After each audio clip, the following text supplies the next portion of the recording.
জুলাই আন্দোলন উত্তর বাংলাদেশে বাস্তব কারণে আমরা আমাদের আইন প্রয়োগ শৃঙ্খলা প্রতিষ্ঠায় দীর্ঘ সময় নানান অসুবিধা ভোগ করেছি।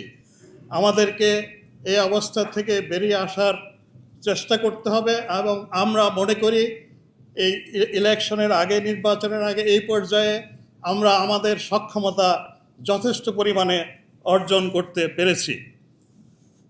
আমি নির্বাচন কমিশনের কাছ থেকে আমাদের এই কঠোর পদক্ষেপ গ্রহণের ব্যাপারে অব্যাহত সমর্থন চাই। আমরা সমাজের বিভিন্ন অংশের ছোটোখাটো ইস্যুতে দাবি দেওয়া, রাস্তা অবরোধ এবং হাইওয়ে অবরোধ, সমাজে অস্থিরতা সৃষ্টি, এসব যে প্রচেষ্টা দেখতে পাই, আমরা মনে করি এগুলো বন্ধ করার সময় এসেছে। আমরা যদি সব জায়গায় অর্ডার প্রতিষ্ঠিত করতে না পারি, আমাদের পক্ষে নির্বাচন অনুষ্ঠানে নির্বাচন কমিশনকে সর্বাত্মক সহায়তা দেওয়া সম্ভব হবে না। RICL TMX, যুগের পর যুগ স্থাপনা থাকে মজবুত। আমি এই প্রসঙ্গে বিভিন্ন আইন ও বিধির মাধ্যমে এবং তাদের কার্যক্রমের মাধ্যমে নির্বাচন কমিশনকে ধন্যবাদ জানাতে চাই।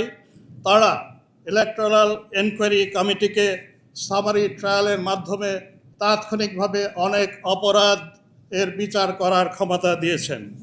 একই সাথে ইলেকটোরাল এনকোয়ারি কমিটি এবং যে ম্যাজিস্ট্রেরিয়াল টিম থাকবে, তারা শুধুমাত্র পুলিশ নয়, যে কোনো আইন শৃঙ্খলা রক্ষাকারী বাহিনীর সদস্যের কাছ থেকে তারা সাহায্য চাইতে পারবেন।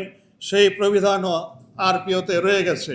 আমি এর জন্য নির্বাচন কমিশনকে আন্তরিক ধন্যবাদ জানাই। আমি এই প্রসঙ্গে ছোট্ট একটা ইস্যুর প্রতি নির্বাচন কমিশনের সদয় দৃষ্টি আকর্ষণ করব।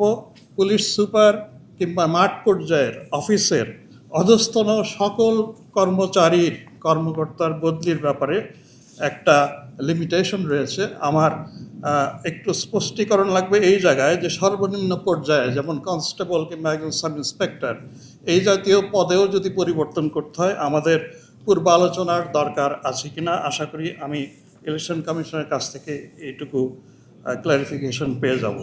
আমি বাংলাদেশ পুলিশের তরফ থেকে এই প্রতিশ্রুতি দিতে চাই মাননীয় প্রধান নির্বাচন কমিশনার এবং সকল নির্বাচন কমিশনারগণকে, যে আমরা আমাদের সর্বশক্তি দিয়ে এবং সর্বাত্মক প্রচেষ্টার মাধ্যমে এইবারের এই নির্বাচন সফল, সুন্দর, শান্তিপূর্ণভাবে করতে পারবো এবং এর সম্পূর্ণ সক্ষমতা আমাদের আছে।